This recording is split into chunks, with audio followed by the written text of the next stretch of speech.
When I got saved, I had a woman come to my house. She walked in, she looked around, and I had all kinds of things from my past I didn't know. I had hands made out of pure silver that were used at satanic rituals. I didn't know that I used for tapper candles for certain spells. I had cobra candles. Richard and I had our spirits written on pewter dishes and stuff, and very expensive stuff Richard's mother had bought for us when I was in the occult. Really, she just went out and bought the stuff. Well, this woman walked in and she looked around and she said, now innocent stuff like a pewter cup with my name on it, with the name of my spirit guide, so-called, on it, and my astrological sign. You wouldn't think anything was wrong with that. It was just a pewter cup.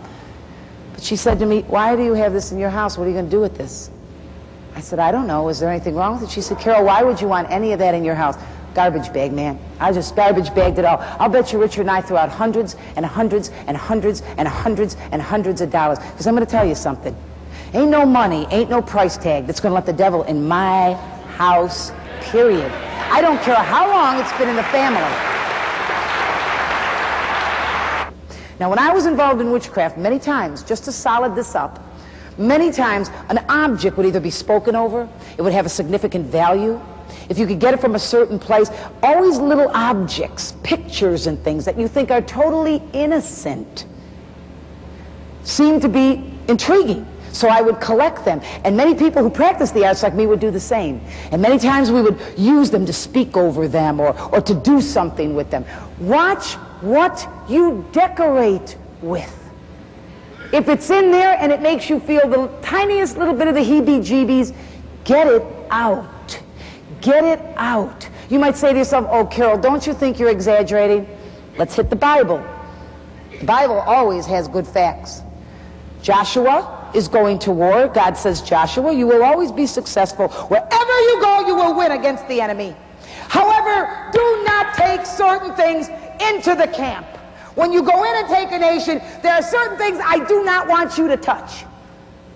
Don't take it into my camp where my people are. So Joshua goes out to war with the armies of Israel, and they win, and they win, and they win, and they win. Well, there was a guy named Achan who didn't listen to the voice of God because he was greedy. It says that Achan brought home to the camp bars of gold and silver. Now, you don't get bars of gold and silver out of someone's house. He was in the temple. That's where the bars of gold and silver are. Study your Bible. You'll see I'm right. It also says they took a Babylonish, very colorful garment, like a coat.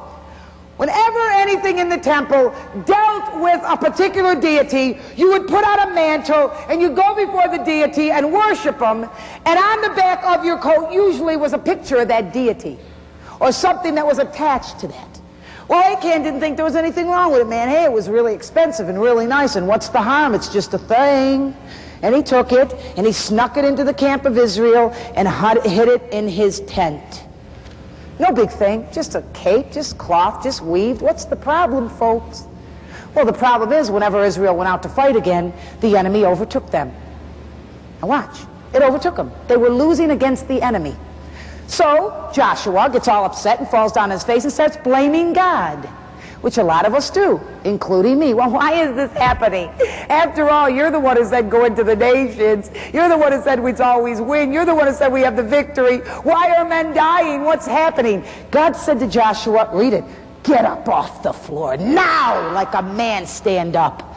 He said, you have the accursed thing in the camp. Get it out. Now, what's the problem, folks? It's just a Babylonish robe. What's the problem?